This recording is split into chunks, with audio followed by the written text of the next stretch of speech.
श्री नरेंद्र मोदी मोतिहारी में आज जनसभा कर रहे थे। उन्होंने कहा कि पटना को वो पुणे बनाएंगे, जबकि पटना में 20 दिनों में 14 हत्याएं हुई हैं। अब ऐसे में भाई पटना पुणे कैसे बनेगा? आप मुश्ताक जी पटना में रिपोर्टिंग कर रहे हैं, आप लोगों से मिलते जुलते हैं और तमाम घटनाओं को देख रहे हैं कि क्राइम किस हद तक बढ़ा हुआ है। तो ऐसे में प्रधानमंत्री का कहना कि पटना पुणे बनेगा, ये कहाँ तक तर्कसंगत है? देखिए, जहाँ तक प्रधानमंत्री का कहना है, प्रधानमंत्री की बात का और प्रधानमंत्री के जज्बात का कोई वैल्यू नहीं है। प्रधानमंत्री अपनी ही कही हुई बातों से मुकर जाते हैं। आज वो बोल रहे हैं पटना को पुणे बनाने की बात कर रहे हैं। इससे पहले आए थे तो पटना को पेरिस बनाने की बात कर रहे थे। 2025 में उनका ये छठा दौरा है और जब भी आते हैं तो कहते हैं कि बिहार को नंबर 1 प्रदेश बनाएंगे। इसी तरह से वो जिस भी प्रदेश में जाते हैं वो कहते हैं कि उसको नंबर 1 बनाएंगे। अब रह गई बात, अब आते हैं पटना पर। तो पटना को पुणे बनाने की बात हो रही है, तो पटना तो क्राइम कैपिटल बना हुआ है। पटना में ये 14वां मर्डर है और बिहार में 53वां पिछले 20 दिनों में। पुलिस प्रशासन का जो इकबाल है वो पूरी तरह से ख़त्म हो चुका है। तो इस तरह से मोदी जी की बात हमको प्रासंगिक नहीं लगती। बिहार में विधानसभा का चुनाव भी है 2025 में, और बहुत सारे लोग ये भी कह रहे हैं कि चुनाव की वजह से भी क्राइम बढ़ा है। जेडीयू के बहुत सारे जो स्पोक्स पर्सन हैं, तो हमने उनको भी सुना, उन्होंने कहा कि इलेक्शन में बिहार में क्राइम बढ़ जाता है, बहुत सारे पॉलिटिकल मर्डर्स भी होने लगते हैं। मतलब वो इशारा इस बात की तरफ भी कर रहे हैं कि इस तरह की जो घटनाएं हो रही हैं उसमें विपक्ष का भी हाथ है। ऐसा होता है क्या? अगर ऐसा हो भी रहा है तो ऐसे में जिम्मेवारी तो सरकार की है, प्रशासन की है, आप उसको रोकने में विफल हैं। तो भाई सरकार बदली क्यों है? अभी जैसे देखिए, ये लोग का कहते हैं जंगल राज को याद करो, जंगल राज को याद करो। तो क्या तेजस्वी यादव की सरकार बिहार में आएगी तभी माना जाएगा कि बिहार में जंगल राज आ गया और अभी कुशल मंगल राज है। मंगल पांडे ढीठ की तरह बोल रहे हैं कि बिहार में मंगल राज है।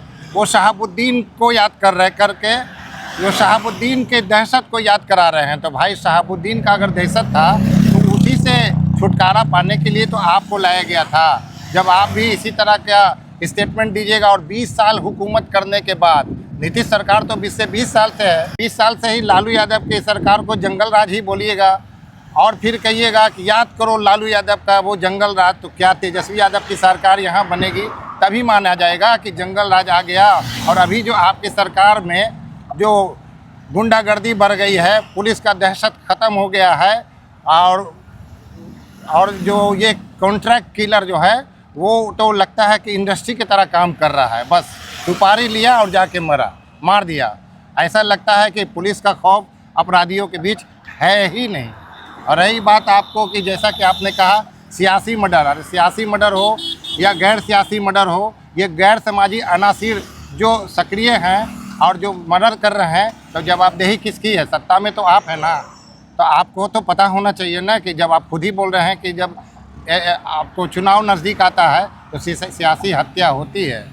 और एडीजी जो कुंदन कृष्णन जी हैं जो है, उन्होंने जो इस तरह की बात बोल दिया कि आपको मई जून में ज़्यादा हत्या होती है, किसान फ्री होता है, वो तो हमको लगता है कि होशो हवास में रह करके स्टेटमेंट ही नहीं दिया।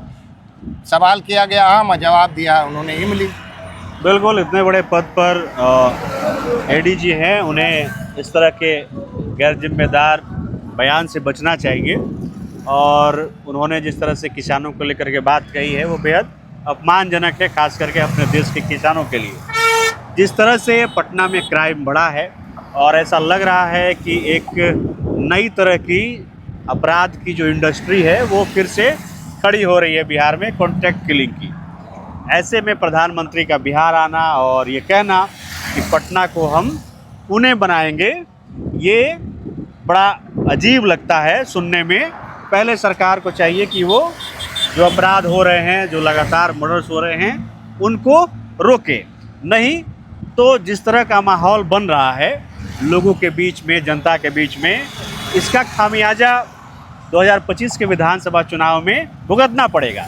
भले ही प्रधानमंत्री पटना को पेरिस बनाने का दावा करे, पटना को पुणे बनाने का दावा करे, लेकिन इसका खामियाजा तो भुगतना ही पड़ेगा।